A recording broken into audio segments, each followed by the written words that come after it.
Welcome to a special edition of the Darden Admissions Podcast. I'm your host, Brett Twitty, and you are listening to a new episode. So in this episode of the podcast, we return to our ongoing Faculty Spotlight series, a series we call Office Hours, with a conversation with Rodney Sullivan and Caitlin Boyer. Rodney and Caitlin are with the Mayo Center for Asset Management here at the Darden School of Business. And this conversation is not only part of Office Hours, it's part of a series that we're hosting here in January, focusing on various initiatives happening here at the Darden School of Business. This conversation will be all about what's happening around asset management, and be sure to check back in the coming weeks for our conversations about artificial intelligence and healthcare. As always, if this conversation is helpful for you, please like this episode and subscribe to this podcast so you never miss an update. And remember, you can always check the episode description for links to Darden blogs, social channels, and more. And now, without further ado, here's my conversation with Rodney Sullivan and Caitlin Boyer. Well, good morning, good afternoon, good evening from wherever you may be calling in from in the world. My name is Brett Twitty. I'm a member of the admissions committee here at the Darden School of Business. So thank you so much for joining us for this office hours session. You may know this is our ongoing faculty spotlight series where we highlight faculty at the Darden School, but we're using this month's office hours series to kind of focus on something a little bit different. We're taking this opportunity to focus on initiatives and centers of excellence here at the Darden School of Business. We're kicking things off here today with two of my colleagues from the Mayo Center for Asset Management here at Darden. You'll hear from them shortly, but I just want to plug that we're going to have a conversation next week about artificial intelligence and the recently launched AI initiative, or ethical AI initiative here at the Darden School of Business. That'll be next week with Yael Grushka-Kane and Raj Venkatesan. And we'll close out this month with a focus on the healthcare initiative with Christoph Hertfer and Mark Ruggiano. So if you're curious about initiatives and all these exciting things that are underway here at Darden School of Business, we've got a lot in store for you here in January. So let's get to know our panelists here. We're joined by Rodney Sullivan and Caitlin Boyer with the Mayo Center for Asset Management here at the Darden School of Business. Rodney, can I come to you first? Tell us a little bit more about who you are. Of course. Thanks, Brett, for that welcome. I'm really excited to see you're doing the rounds with the different initiatives. Lots going on here at Darden, so I'm excited to be a part of it here at the Mayo Center. So I'm Rodney Sullivan. I'm Executive Director of the Richard A. Mayo Center for Asset Management here. I also have the great pleasure and honor of teaching several investments courses here at Darden, and we can talk more about that, of course, as we move along. I've been at Darden for 5 years, so I joined in mid-year 2019. So working on my 6th year here now, Brett, and it's been truly a blast and a pleasure being here, being back in Charlottesville. I'm from Richmond, Virginia, so excited to be back in Virginia and enjoying. Well, the weather's not so great now, but generally it's really good. And before Darden, I was at a firm in Greenwich, Connecticut, a large investment management firm that focuses on what's called liquid alternatives. So that's a wonky way of saying we invested both long and short in all liquid markets globally. So stocks, bonds, and commodities. It's a very successful quantitative hedge fund. In fact, the name is called AQR, Applied Quantitative Research. So it kind of gives you a sense for my background. But it's the idea of applying the very best ideas, and whether they come from academia or they come from practice, and then applying those in portfolios. So it really is applied quantitative research, which is a large part what we do here at Darden. So before that, I was with CFA Institute. I was head of publications and editor of the Financial Analyst Journal. So Brett, I've spent roughly half of my career in the education side and teaching folks about finance and how to succeed in finance, and the other half is as a practitioner. And another beautiful thing about Darden is that's what we do here, right? We bridge theory and practice and help students and really then the world better understand the practical ideas that come out of academia. So I'm really excited to be here. We'll talk more about that. But I've been doing this stuff, investments in finance, my whole life. Basically, I started in finance as an undergraduate, working at the state treasurer in Virginia. So I've been doing this stuff for a long time. So really love it and happy to be here.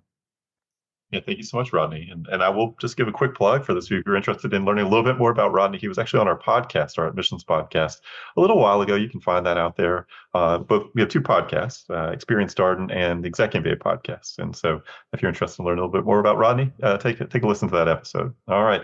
We're also joined by Caitlin Boyer with the Mayo Center. Caitlin, do you want to introduce yourself here? Sure. My name is Caitlin, and I'm the Senior Associate Director of strategic initiatives at the Mayo Center. Came to Darden, I think, 7 years ago. Been in a couple different positions, helping in the faculty realm of things. Moved over to Mayo Center a few years ago. I've been in higher ed, I think, for 15 years now. So originally from Pennsylvania, central Pennsylvania, I saw in the chat from Hershey, and came to college in Virginia, never left, got into higher ed. Yeah, I've been in, I guess, Darden in this role for a few years, and yeah, I really enjoy being here. Yeah, thank you for joining us for this conversation, Caitlin. And it's nice just to sort of help underscore that there's a whole team of people that make all this Mayo Center stuff happen. And I know we're going to get into programming and all kinds of things as we talk here. And for folks who've joined us today, just to give you a little bit of an overview of the conversation. So we typically take the first 5 to 10 minutes to get to know our panelists who've joined us today. And then the sort of last 40 50 minutes of the conversation, we're really going to get into the substance of the conversation, and a lot of this is going to focus on a few sort of key lines of things that the Mayo Center does. So we're going to learn a little bit more about what the Mayo Center for Asset Management is all about, and then we're going to talk about some of their initiatives. Traditional asset management, we're also going to talk about private equity, venture capital, entrepreneurship through acquisition, and then we're going to turn our attention to real estate. So we're going to try to cover a lot of ground here. I'll just share if you have questions as we go along. We'll do our best to answer them. Please ask them via the Q&A. I'll keep an eye on those as we go. So, Ronnie, I want to come back to you. Tell us more about what the Mayo Center is all about, because asset management is a very broad category, includes lots of different things. It does, and we have a full plate here for sure. Brett, well, we can talk about the Asset Management Center.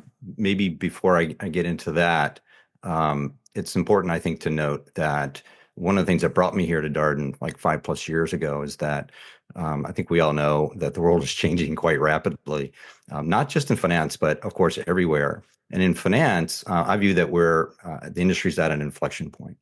And in finance, the area that's growing the most rapidly is called private capital. And you mentioned some of those. You mentioned all of those areas, Brett. So private equity, venture capital, real estate, private debt. These are the most rapid areas, rapidly growing areas in finance.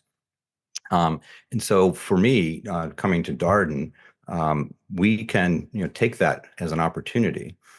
So when I came here, we're not necessarily trying to solve a problem, if you will, but how do we improve, right, the experience of Darden, the faculty, the students, the alumni, and to position ourselves in a way to support careers and learning in this area that's growing, so quickly. And in fact, we have an aspirational goal. So a long way of kind of answering your question, Brett, is we have this aspirational goal of being well known, both in the world of academia, but beyond that, as being a leader in asset management and private capital. And that's, that sort of leads me to, the Mayo Center sort of vision, which is to be a recognized center of excellence in applied sort of management, investment management, that is, in research, events, and developing exceptional purpose-driven leaders.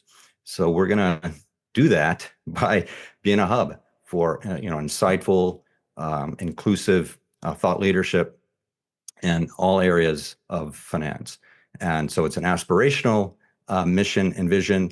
But we're at an inflection point in our industries that really creates an amazing set of opportunities for us, and we're really excited about the work that we've done and all that we have to do.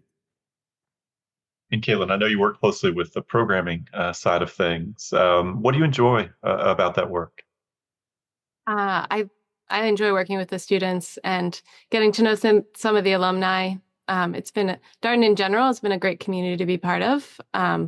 Beyond just our center. So I've really enjoyed getting to know students, although they rotate through each year. So new relationships but brings us new alumni. So we're constantly partnering with the alumni for events and mentorship, which I enjoy that part of it. Yeah, I think about those relationships being so critical when you think about some of these industries and how do you, learn more? How do you build connections? It always starts with alumni and leveraging those relationships. So, Rodney, I want to start And I mentioned we're going to segment our conversation here into sort of these buckets, and I want to start by talking about traditional asset management. And kind of, I think this is a good way to organize the conversation. So, what does that entail? Like, what do we mean by traditional asset management? Yeah. What are all these different areas? And so, business schools traditionally, like, when I was in school many years ago, the study of asset management was thinking about or learning about sort of long only or maybe long short investing in public markets. So stocks, bonds, and commodities, particularly, the stocks and bonds, which are the largest, segments of markets.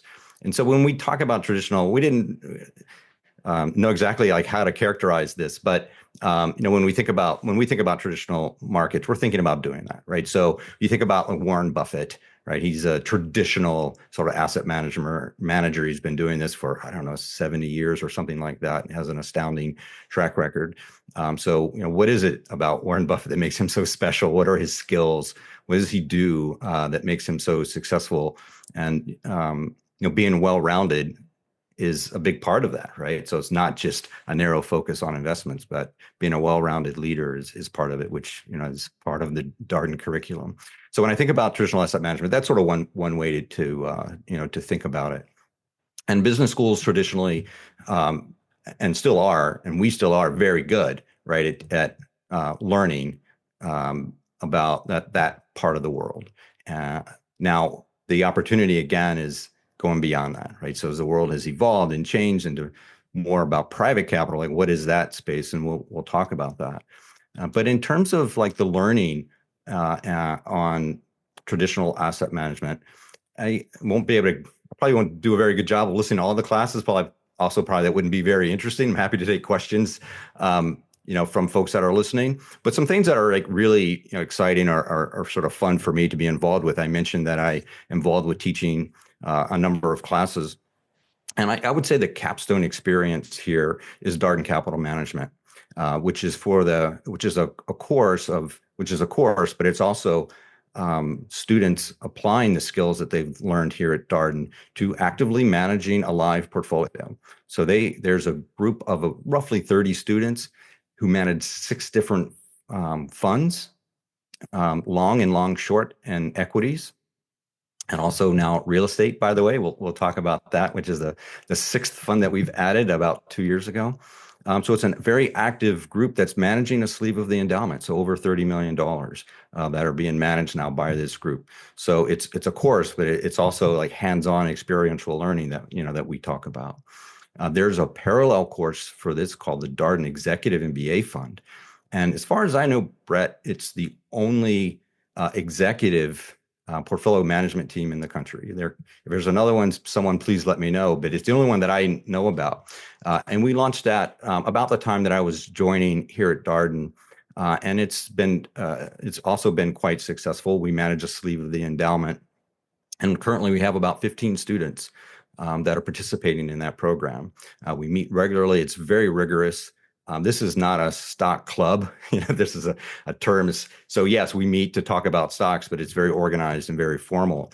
And so every stock that's included in the portfolio goes through a very rigorous, process. And it's as so many things here at Darden it's student-led. So this is a student-led course. And so the students sort of organize themselves around how do we want to go about building this portfolio using the skills that we've learned at Darden. And when we build the curriculum around helping them to succeed, right? We don't just put them out there and say, good luck. We build a curriculum around how to help the students succeed. And we're constantly engaging, with them. So the students will do pitches, stock pitches. And it's a very common way of evaluating a stock, but that pitch has to get through their peers. In other words, that stock you have to convince your peers that this stock belongs in the portfolio. And it can be it's intense, it's fun, competitive, and it just gives again that hands-on experience. So that's one of the courses that I'll highlight. And by the way, I mentioned Warren Buffett. Another sort of fun experience for me is each year and Team Mayo helps with this. Katie and Caitlin help a great deal with organizing this. But we do a trek to Omaha. So the Oracle, we go to see the Oracle of Omaha, which is a very well-known and pretty famous, Berkshire Hathaway annual meeting in Omaha, Nebraska every spring. I don't know, 40,000 people converge on Omaha to attend this shareholder meeting. It's a pretty amazing event. And the whole day, it's a whole day of, Warren Buffett and used to be Charlie Munger, who unfortunately passed away. But it's the senior people in Berkshire Hathaway that answer questions and have a conversation for an entire day. It's a pretty remarkable event. So it's a fun and rewarding experience. It's part of the experience, right? It's not a class, but it's part of the experiential learning that you can gain here at Darden. So I could go on and on about the different classes that are offered, but for me, those are a couple of the highlights. I appreciate that, Rodney. I'm curious, a typical student who's involved with Darden Capital Management, are they thinking about going to work in investment banking? Is that typical student? I mean, tell us a little bit more about the folks who are involved. It's, it's a blend. I mean, so, we have this core curriculum that everyone knows about that you learn in your first year. And I think that's so important because the skills that you learn, that you evaluate a business, are the same, be it for public markets, venture, or private equity. The business, a business is a business, right? And how they make money, how they're going to succeed, what's their competitive edge. All of those same questions apply no matter what part of the capital market you fall into. And so the long way of answering your question is people that do Darden Capital Management is anyone who's interested in investments. Now, many of those students will go to iBanking. Some will go to traditional, right? Say T. Rowe Price or the London company and down the road street in Richmond that runs a very successful long only investment management firm. So it's going to be a blend. Some will go into private equity or even venture. Again, because that experience of working on pitches and being evaluated and tested by your peers is not unique to public markets, right? It's a skill that's so important that applies everywhere. So we invite anyone who's interested in investments to participate. So Darden Capital Management, the Darden Executive Fund, which you mentioned, these are courses that students can participate at. Do you have to be enrolled in the course? Can you just participate as a student without being enrolled? Yeah, thanks for asking that. So yes, and there's a number of ways to get involved. So the Darden Capital Management is the course is a second year, all year course. For students, and also it's available to the pro degree program. So we've now, Yael encouraged me to think about how do you, involve the pro degree programs, and I appreciate that. So I should more precisely say it's in your last year, right, of Darden. After you've finished the core, maybe that's a more precise way of saying that, but it's an elective, and so anyone can join pitches. We publish, through the clubs, the pitches that are upcoming. So anyone can come and sit in. So that's one way to get involved. Anyone can do a pitch, by the way. I've had people in my class, it's pretty cool. Like someone will come and do a pitch and they're not in the class, right? So that's always a lot of fun. Or participate. Maybe there's a pitch that's being done on a particular industry that you know a lot about. And so you might sit in on the pitch and add value. And so you're going to learn a lot, right, from your peers. I mean, that's sort of the Jeffersonian approach, as you know well.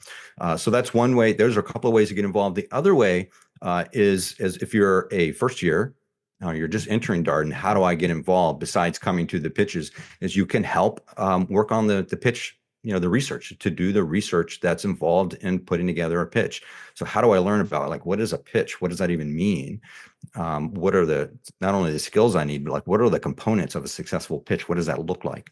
And the second years are more than happy to be a mentor and help you understand, like, what is this all about? Is it something of interest to me? And it's one of the really special, there's so many special things about Darden, but it's one of the really special things is the second year, the senior class members we'll take the first year sort of under their wings and help them evolve and understand, what is this all about? How do I succeed? And they do it because the class before them did that for them, and and it just gets passed on, from the one class to the next. And it was one of the things that I learned that's really, really cool. So you can get involved as a first year, just roll up your sleeves and help with some of the analytics and putting together a pitch, and you'll learn about what is this all about. Yeah, thank you, Rodney. And I appreciate you mentioning that virtuous cycle, second year, first year, kind of knowledge transfer, engagement. You see that in so many different ways at Darden across our programs. Example from the full-time MBA program is the career coach program, where second years coach first year students as they go through the career process. Clubs and organizations are another way where this engagement happens. The second years are oftentimes the leaders of the organizations, but really kind of connecting with first years around perhaps a shared career interest or affinity background.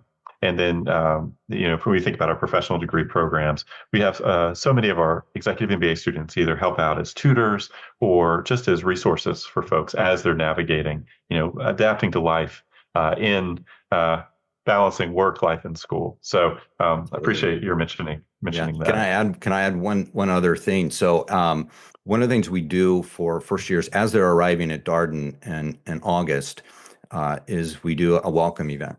And in that welcome event, we cover a lot of the things that we're talking about here today, Brett. With the students, we spend something like an hour and a half, with them as they're arriving to help them understand, like, how do you navigate this landscape of, Darden and gaining, a foothold in investment management industry. How do I, leverage my career and catapult my career to the next level? And as part of that, we bring each of the club leaders into this session, and we go through each of the clubs that are involved in asset management and talk about how you get involved. And again, like the second years that are leading these clubs just love talking to and supporting the next generation of students. So it's a very important and integral part of the journey. Caitlin, I imagine you're probably playing an important role in facilitating that event that Rodney was just talking about. Any programming that you would want to particularly highlight as we think about this sort of traditional asset management initiative? Yeah, so each fall we do UVA Investing Conference, and we partner that with our student pitch competition, where they host schools that come from all over. And it's a student-run event. Our event, we partner with them in the evening. We've had speakers, workshops, various versions of it throughout the year, but it's been a great opportunity for those students to get involved and meet other students. It's a competitive pitch competition. I will say that these students are also they're traveling themselves in groups to pitch competitions all over. So, yeah. Yeah, the University of Virginia Investment Conference is a big deal. Lots of people come to that, and I know we've got some questions in the Q&A about how do executive MBA and part-time MBA students engage with this. I will oftentimes, I've definitely seen executive MBA students and part-time MBA students come to the University of Virginia Investing Conference, and I know we're going to talk a little bit later maybe about some of the programming that happens up in the DC area. So conferences, events, these kinds of things are a great way to kind of bring all these populations together. I want to transition now to talk about another initiative that's underway, sort of around private equity, venture capital, and entrepreneurship through acquisition, or ETA as it's known. I will just say, it feels like there's a surging interest in ETA at Darden generally. We've had so many conversations on the podcast recently about ETA. We also have a new member of the Batten Institute that's joined, focused on ETA. So a lot of energy around ETA. But Rodney, where would you want to start as we think about private equity, venture capital, and ETA in the Batten and the Mayo Center? Excuse me. Yeah. So about I think it was 2021, 2022, we launched three initiatives in private capital, and there were three separate initiatives, but they really are all trying to accomplish the same thing, which is how do we, as I was alluding to earlier, how do we support learning engagement in the area of private capital, and how do we help students sort of navigate that space? And so we have to sort of think about them together, because they don't they're not really independent sleeves that operate independent of one another. So venture capital and private equity and ETA kind of all go together. Again, so the learning sort of transcends any one of those sleeves. And so what I would say is if you're joining Darden, we haven't talked about this yet, but we have this co-curricular set of activities that we've developed along in partnership or in line with that launch of initiatives that we did about 3 years ago. And part of that is we launched this thing called the VC Learning Series. And the VC Learning Series is for first year students that are arriving at Darden. Again, what is this? What is the ecosystem of venture capital? What does it mean? And how do I get in? What does venture capital even mean? Like, what is that? And we're very, very fortunate to have an outstanding group of faculty. We haven't talked about the faculty too much yet, but we should certainly do that. But this particular course is now led by Les Alexander, and Les takes the student on a journey, right? From how did venture capital even become a thing? How did it originate? What does it mean? And where are we now in that ecosystem? And it sort of culminates with pitches. So we talked about doing pitches in public markets, with stocks.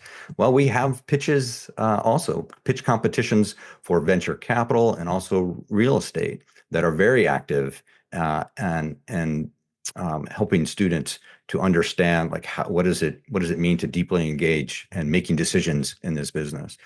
And so this journey sort of starts, at the very beginning, and then here we are in January. So we're going to be doing, I think Caitlin can verify this, but I think there's the venture capital pitch competition that's coming up very soon in a couple of weeks.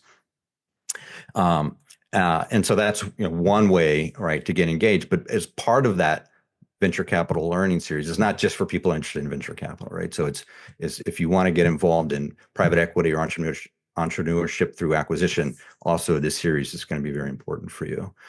So that's, I would characterize it in that way, Brett. Like there's an array. As soon as you come to Darden, we're gonna introduce you to all these opportunities that are in front of you.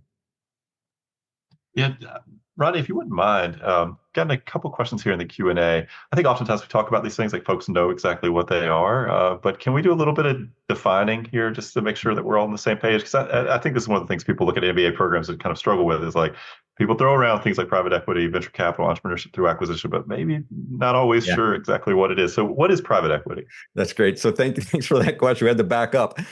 So as part of the learning, as part of the Mayo Center welcome event that we were talking about earlier, Brett, I walked through the ecosystem, and it takes about a half an hour to do that fully. So I don't think we have time, for that today, because we try to demystify. So the way that I would demystify this, Brad, is think about investing as where are you in the business? Where's the business in its journey?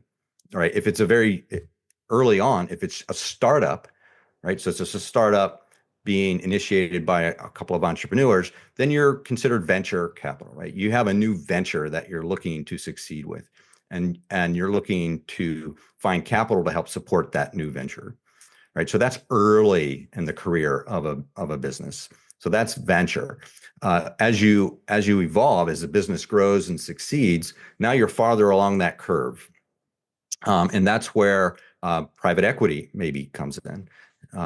You have a business, it's established, and you want to grow it. So there's a part of private equity called growth equity. Not a surprise, right? So what does that mean? It means you're investing in businesses that are sort of still maybe somewhat new, but more established and have sort of proven the proof of concept is already in place. And now you're looking to take that business to the next level. So you need equity. Right, you need an infusion of capital to build the team, to build that business. So that's where private equity may come into place. And then the next stage of that is going public. So you've heard the term initial public offering. That's where a company, private equity firm, will help that business through the initial public offering process and become a public company. So that's kind of how the stages, as I think about it, probably the easiest way to understand it. In entrepreneurship through acquisition, how would you explain that to someone? Yeah, ETA. So ETA is, I would consider it a subset of two things. So we haven't talked too much about entrepreneurship. So it's a combination of entrepreneurship and private equity. So, and the reason is because with ETA, what ETA is all about is it's sometimes the term is called search fund. And the reason it's called the search fund is let's say a family office is interested in making an investment in an established business where maybe the owners are looking to, let's just say, retire, right? Let's say they're looking to get out of the business and they want a so-called liquidity event, right? So they want to sell the business. Well, this is where ETA would come in. So an ETA would say, look, let's establish a search fund, let's create a fund where there's money in place, and then let's find a business. And so that family office will hire a Darden student oftentimes, right, to lead that search. And most recently, the example is a very successful launch and purchase of a garage door business that is growing and very successful. And the student is having a blast running this business. It's been in place for a while, but it has opportunities to grow. So that's, I don't know if that's helpful. So it's both entrepreneurship, right, but also investment, because now you've made the purchase of the business, and now you got to run the business. We create well-rounded leaders here at Darden, and so you're well positioned, right, to run the business and also understand the financial side of things. So I would say Darden students are particularly well positioned for ETA. Do you feel like there's a particular reason why it's been growing in popularity? Honestly, we now have an ETA club for the full-time MBA students. I've met a few more people who this is on their mind. I certainly hear quite a few of our executive MBA students talking about entrepreneurship through acquisition as something that they're thinking about. But why do you think it's been growing in popularity? Well, it's a confluence. It's a confluence of things. So I mentioned earlier, Les Alexander, joined Darden. I'm sorry, Les, I don't remember exactly what year because he feels like he's been here a long time, but it's pretty recently, right? It's maybe 3 years. I think Les has been here. He can correct me on that. And so, as I mentioned earlier, we have opportunities, right, to help position students to succeed in private capital. And ETA is one of those things that we didn't launch an initiative around, but it became very clear there was a big opportunity for us to position ourselves to help students in ETA. So that's one reason, is we're opportunistic, and we have the right team and resources in place with the Mayo Center and Les Alexander to help lead. And we have a class in ETA now, right? So if you're interested in that space, there's tremendous amounts of opportunity. So that was one important thing. And the other important thing is there's, as I mentioned, the area of private capital is the fastest growing. And so this is a subset of that private, capital area that's growing really quickly, is, the ETA, is sort of that ETA segment. And so we've just positioned ourselves, into that segment to help, students succeed. Other thing I would just say that I want to say is unique about Darden is, again, so we create these well-rounded leaders. So oftentimes at B schools, you're focused in a finance track, for instance, or maybe you're focused on leadership, right, and running organizations. Well, Darden, we do both of those things, and so you're particularly well trained, right, to handle sort of that phase of those different phases of ETA. So running the search fund, doing the evaluation of the business. We talked a lot, kind of a little bit ago about how do you evaluate a business, and the same skill set applies whether it's public or private. So you've learned that skill set here at Darden. You know how to evaluate the business. You know how to evaluate its competitive edge or its competitive moat, and you also have learned, right, how to run the business, because that's part of the core and part of what we do here.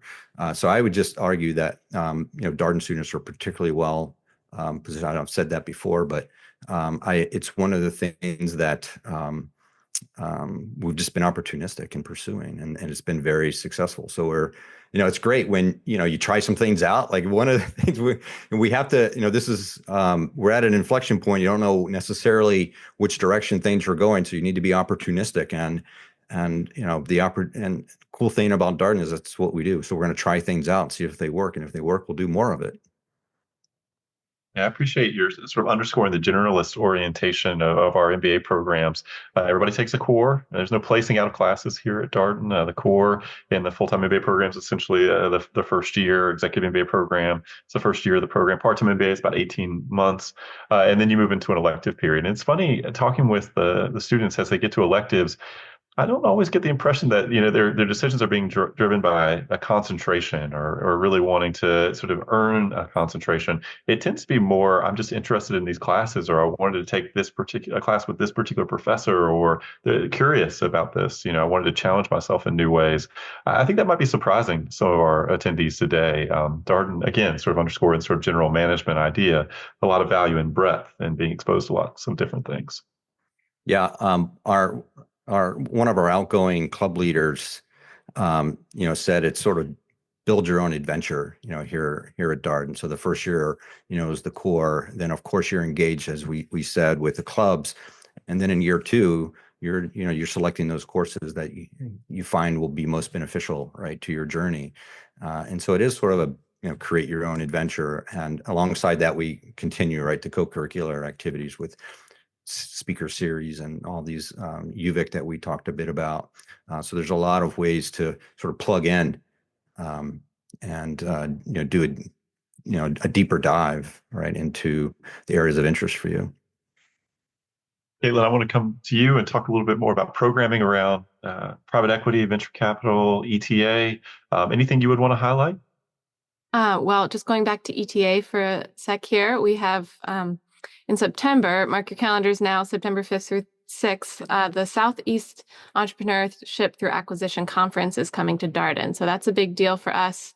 We're part of a group of universities that it rotates through. It's our turn to host, and it'll be here at Darden right when you start school. So anyone's welcome. I just looked, the registration page is up. So if you're interested in that, that would be a great way to start off your time here at Darden.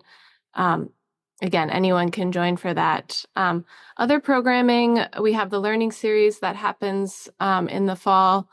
That's open to all students, even pro-degree students. We send out Zoom links.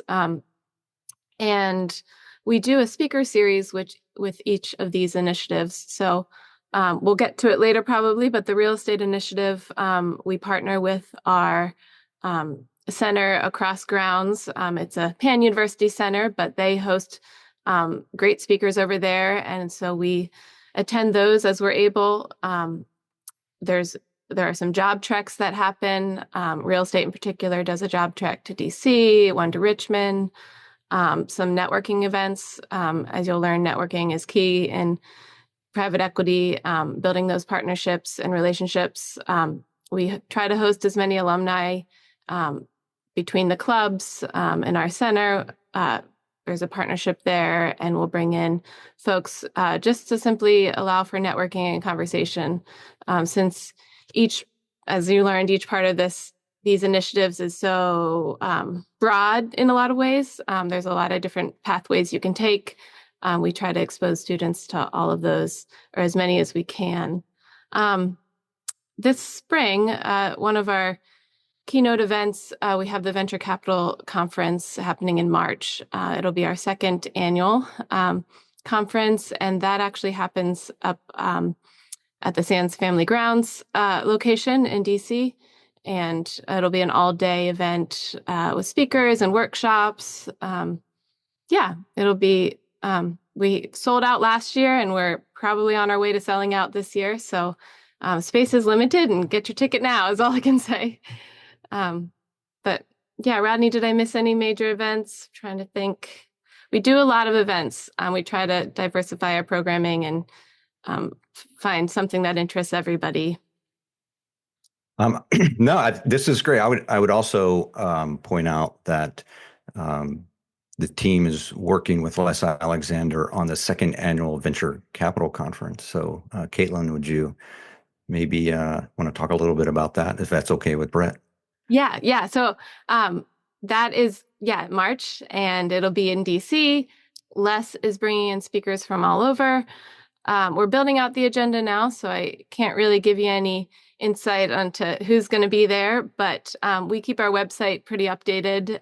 If you're interested in looking for specific topics, we usually try to cover a few different topics. I think AI is on the agenda because I know that's a buzzword now. And how does that play into venture capital? Great way to network with alumni. We'll do a reception at the end of the day. Yeah, tickets usually sell out. So get your ticket now if you want. Thank you, Caitlin. Ronnie, one more question before we transition to real estate. So I know we have a lot of interest in private equity and venture capital, but when you talk with folks from a career standpoint, these can be really difficult fields to break into. Why are they difficult? What career advice would you have for folks who are interested in these particular paths? It can be very difficult to break into. It's just so highly competitive. As I mentioned, it is very fast growing, but of course, students, all students got to know this, and so it's highly competitive. That's the first thing I would point out. It's also there's a lot of sort of, I don't want to say nuance, but there's a skill set that needs to be developed that's really important to have in place before you go to work for a private capital or a private equity or venture capital firm. And the reason is because a lot of these firms many of them tend to be relatively, obviously there are some large ones, but many of them tend to be smaller and simply don't have the resources to train individuals if they don't already have that skill set. There just aren't the resources to train them. So you sort of need that skill set in place even to compete, with those to get into those jobs. And and so oftentimes what we'll see is if you don't have that deep experience already built, students will oftentimes go to iBanking first. And I've mentioned I've been here like a little over 5 years now. It's sort of fun to now watch the career journey, of students. So the students that are sort of that cohort when I first came here are now reaching out to me saying, okay, now I'm ready for my next step. Like, how do I plug into that? And so we work with them, right? So we have a deep alumni network. We have groups here at Darden that help you plug into that, in that job search. So it's a journey, right? So there's, what can you do coming out of Darden, but also there's what am I have to look forward to in the next 3 to 5 years? And so oftentimes what we see is students going into venture or private equity more specifically after, they've had some experience in iBanking. And I'm seeing some, highly successful examples, of that. I'm sure it's been happening for a long time, and I'm sort of seeing it firsthand now because, my students are reaching out to me and they're saying, hey, look what I did. And that's very gratifying. And I tell the story of, I had this great pleasure of being mentored by a number of people, one of which is Bob Bruner, who's, the legendary Bob Bruner, when I came here. And he said, one of the things that's going to happen is, you'll find that after your students graduate, they'll stay in touch with you, and then they'll kind of reach back out to you, and you'll stay in touch. And I didn't really fully appreciate that comment at the time, but now I do. And Bob said it was the most gratifying thing he does, at Darden. I hope that's okay if I say that, but I find that like really interesting. And now that I've been here, I agree with him. Like, it is like the most gratifying thing is seeing students that you've been mentoring and working with and gotten to know succeed. So I don't know. Hope that answers the question, but. Yeah, absolutely. Absolutely. And I can't underscore enough the importance of networking, particularly if you want to work in these kinds of fields, small, relationship oriented. I think this will come up again as we talk about real estate. So let's transition, as we got about 15 minutes or so here, to talk about the other initiative that we plan to talk about here today around real estate here at Darden. Tell us a little bit more about the real estate initiative, Rodney. Real estate is, part of the areas of private capital that's growing equally rapidly. Real estate is obviously a huge industry. There are some challenges now in commercial real estate that we can get into. But yeah, it's another area that students are keen to and have been hugely successful entering into for many years at not just Darden, but also the McIntyre School, right, the undergraduate program. And so here you have the finance side, right, of real estate, which is, how do you put together the monies to say buy a property? But the other parts of it is development. Right? How do you identify, these properties? How do you, get the most out of them? And how do you even like build them? Like, what are you building? Like, what is, and so all of those pieces kind of go together, which is, there's a lot of skills that we've talked about that relate to the venture and private equity, but real estate tends to be a little bit unique in that regard.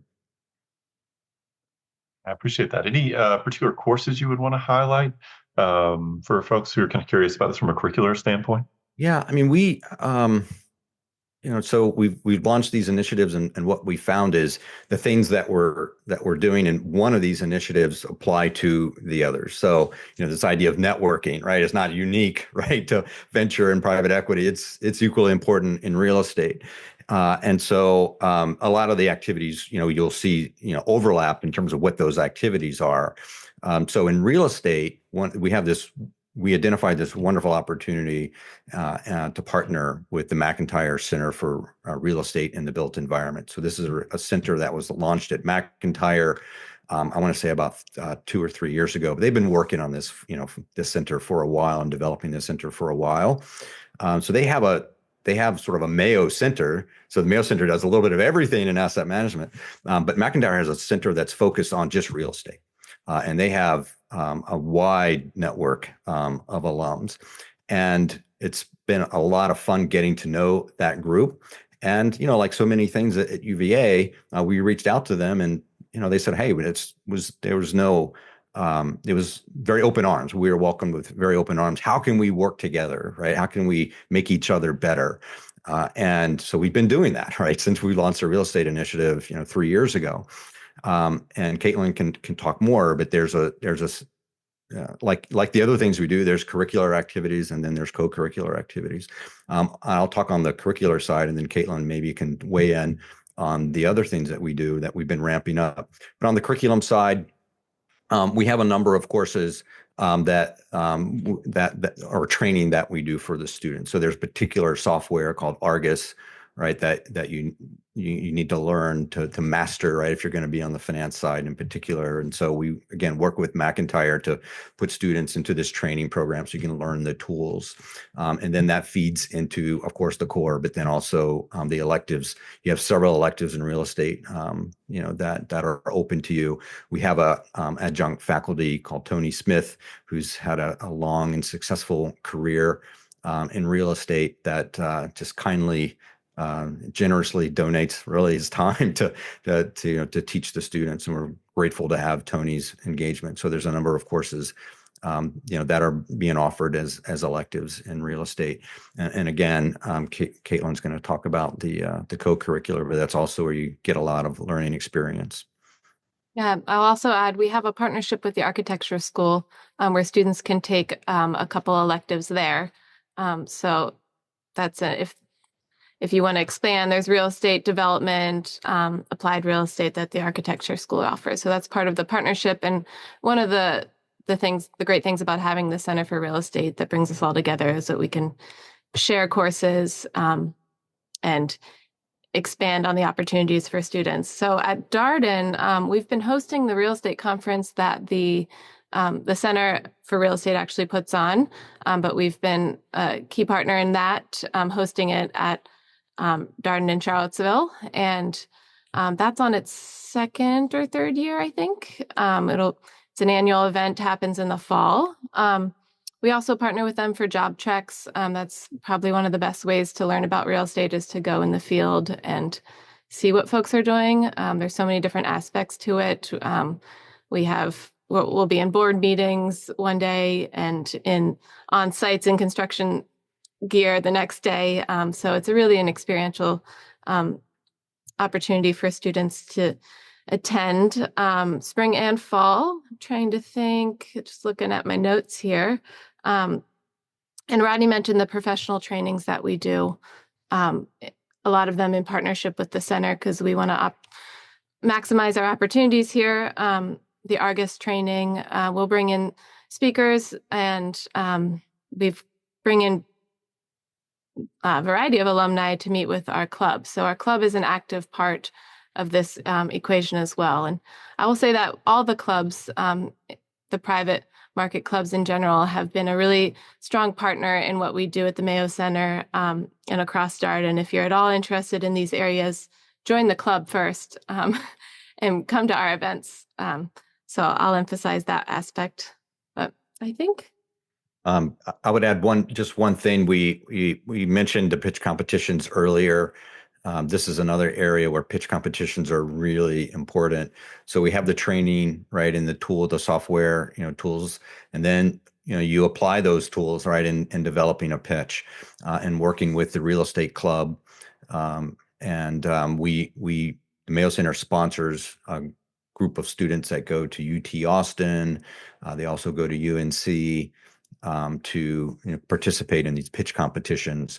And the pitch competition is, and I didn't mention this before, but of course it's about the skill, developing this skill. But each one of these pitch competitions is its own unique networking opportunity as well. And oftentimes, again, one of those gratifying things is students will come back, they're really jazzed because they met someone, a firm at one of these pitch competitions that's looking to hire, and maybe they've gotten a job, or maybe they now have a new path, right, that wasn't open to them before. Remember, there's folks that are judging these pitch competitions, and oftentimes, most often, right, those judges are folks that are in the business, right, that are running firms, be it traditional, private capital, or real estate. So it's really an opportunity for it's kind of an interview in many respects. So so that's another great learning opportunity is the pitch competitions, and also the job treks. So the job treks that we do in all these areas are just beneficial to just kind of boots on the ground, but also meeting leaders right in the profession. Brett, if I can add one more thing. As a residential student, you'll do a first-year internship. The Mayo Center sponsors the Darden Venture Fellows, and we have Mayo Center Fellows as well. So those the Mayo Center Fellows cover opportunities in private equity and real estate, Venture Fellows obviously in venture. But we try to partner with companies that might not be able to financially support a full-time intern for the summer. We offer a matching stipend. We try to build the relationship, coordinate it for the students, help the companies see what the opportunity is that we can provide them with students. So we have a group of students every summer that go off to these internships as part of their experience at Darden, so they can get hands-on experience in private markets. Thank you, Caitlin. So Rodney, real estate, obviously a very broad area, broad field. When you talk with Darden students and they want to work in real estate, what kind of opportunities are they typically talking about? What kind of roles are they thinking about? So it's there are lots of there are a number of firms and very successful alumni, right, that are in this space that are going to help them to mentor you. So the opportunities are generally fall into two broad buckets. One is the development side, which is like I mentioned, sort of identifying properties and helping to grow those properties into success. And then the other side is sort of the financing side. And so typically what students would do is they say, well, I want to go into this part, right, or one or the other. You kind of go into one or the other. Just like venture capital is, either you're on the financing side, right, you're helping to fund this startup business, or you're helping to run it. And this is where, sorry, I'm going to come back to your real estate question in a second, but we didn't mention the Batten Institute for Entrepreneurship and Innovation, but we partner very closely with the Batten Institute, which are our neighbors across the hall. And in fact, we talked a lot about ETA, but the E in ETA is entrepreneurship. So that the ETA really more squarely falls with the Batten Institute. We don't really silo. We don't silo at all here at Darden. We work very closely with Batten, so it doesn't really matter if you're. So if a student is not sure like, how do I pursue my interest? Do I go to Batten or do I go to the Mayo Center? And the answer is yes. You just come to us. We're going to get you to the. We're going to get you on the right path. So come see Caitlin or myself or anyone in Batten, and we're gonna help you out. So you don't have to fret over like which direction do I go. And real estate's the same way. So with real estate, students will come find me or Caitlin and say, what do I do? And the answer is, well, it depends on what you want to accomplish, and then we'll help you sort of design that journey. As the former student said, sort of build your own journey here at Darden. So we're going to help you, build that.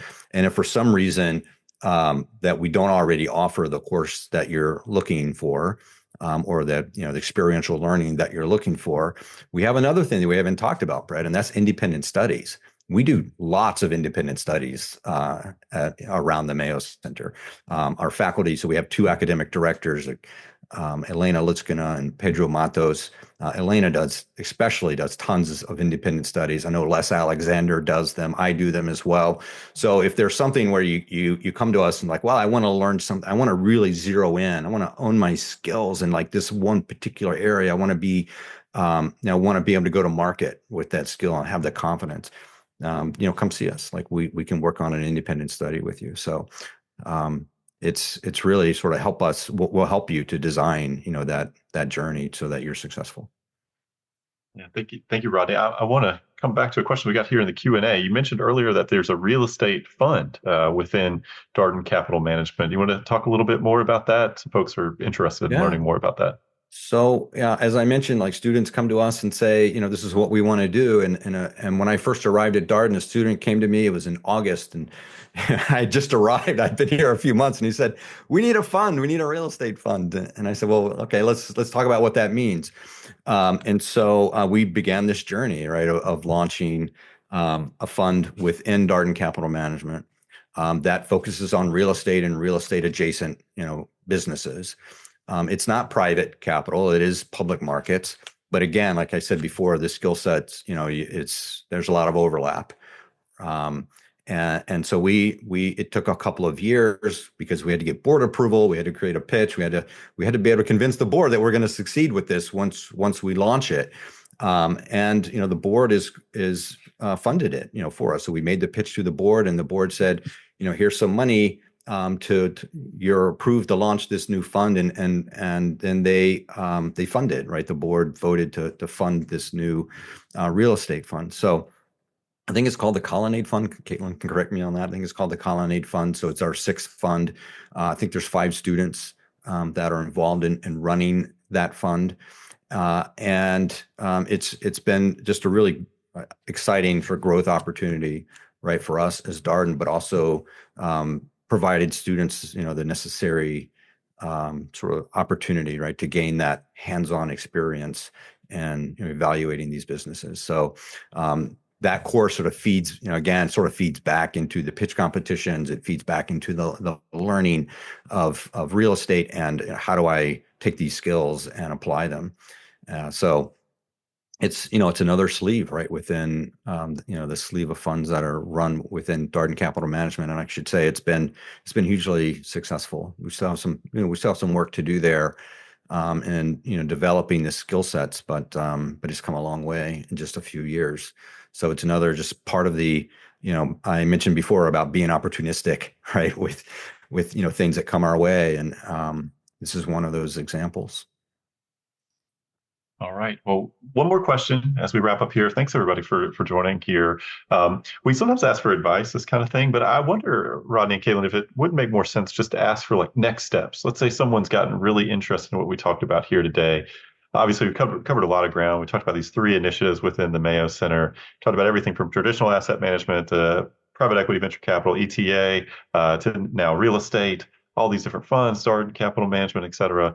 What's a good next step, Rodney, do you think, for someone who wants to learn more about the Mayo Center and what you're doing? It can be overwhelming, and so we have a couple of ways that students can engage just to learn more. First is like we put the landing, the Mayo Center landing website right there on the chat. So that's the first place to start.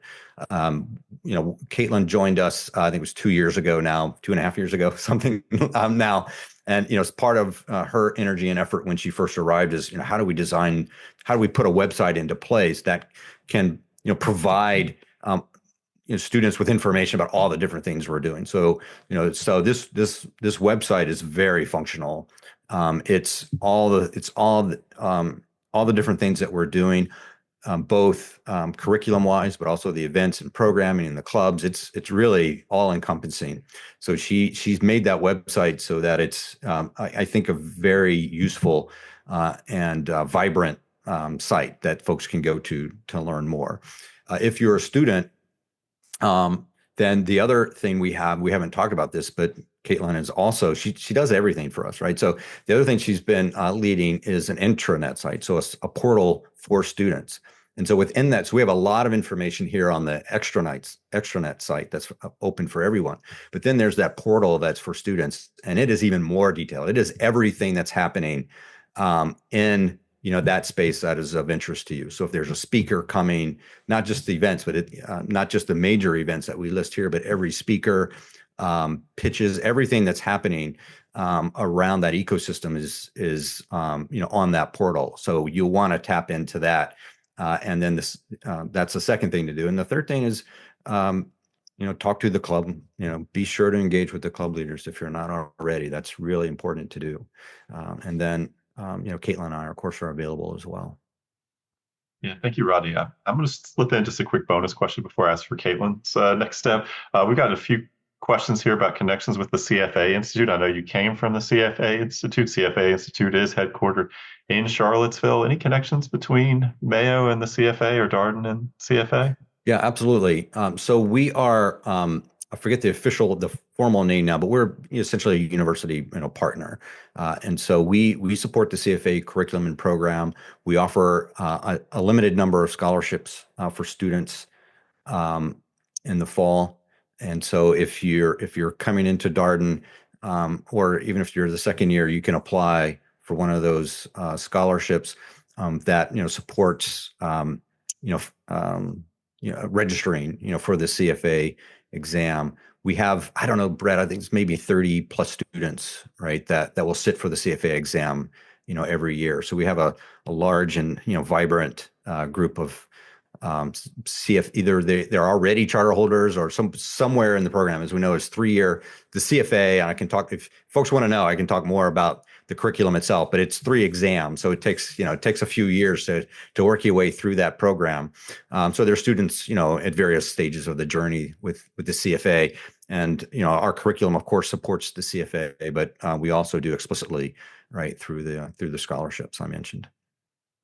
Yeah, thank you for indulging that. We just had a few questions about it. I know it's for folks who are interested in asset management. It's not surprising that they're interested in the CFA credential. Encourage you to do this. We encourage all of our students that are interested in investments. And of course, I have it, so I'm a little bit biased. But it was also, I don't know, maybe we talked about this earlier, Brett, when we met on the podcast. But it's been really important in my career to having the CFA designation. It is the gold standard, designation in investments. And so students will say, do I need the CFA and also the MBA? And my answer is, of course, yes. But it's true. I really, truly believe that. And I think they're complementary. All right. Thank you, Rodney. And Caitlin, you get the last word here. Next steps for our attendees today who've been curious about this conversation, want to learn more about the Mayo Center. Yeah, well, like Rodney said, if you haven't already, bookmark our website. I'm hoping all your answers are there, but I'll highlight a couple of the upcoming events. We have an economic and market outlook event coming up. We'll do it in 3 locations, Richmond, Charlottesville, and Roslyn, and that's open to the public. Anyone can come learn about that. More information's on our front page. You'll see upcoming program and events on the website. And then later this spring, March 28th, we'll have the Venture Capital Conference in DC.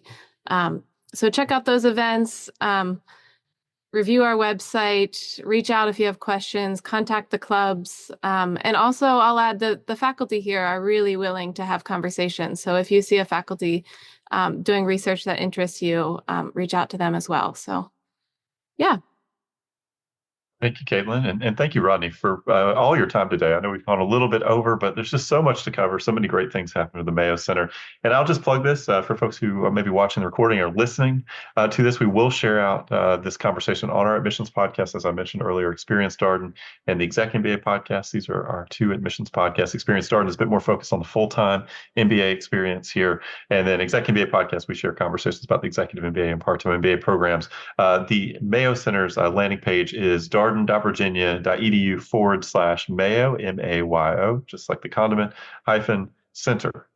So hopefully you can navigate your way there and check out the really helpful resources that Caitlin and Rodney and team have put together. So thank you all for your time. As I mentioned, we'll be back next week, next Thursday, with a conversation all about what's happening around artificial intelligence here at the Darden School of Business. I know that's a hot topic in the world. It's certainly a hot topic amongst prospective MBA students. So hope to see you there. But Rodney, Caitlin, thank you again for your time. And to all our attendees, thank you for your time as well. Thank you. And that was my conversation with Rodney Sullivan and Caitlin Boyer with the Mayo Center for Asset Management here at the Darden School of Business. As always, if you have any comments, suggestions, requests, anything you'd like us to cover here on the podcast, we're all ears. We can be reached at Darden, that's DARDEN, @virginia.edu. Until next time, stay safe, be well, and thanks for listening.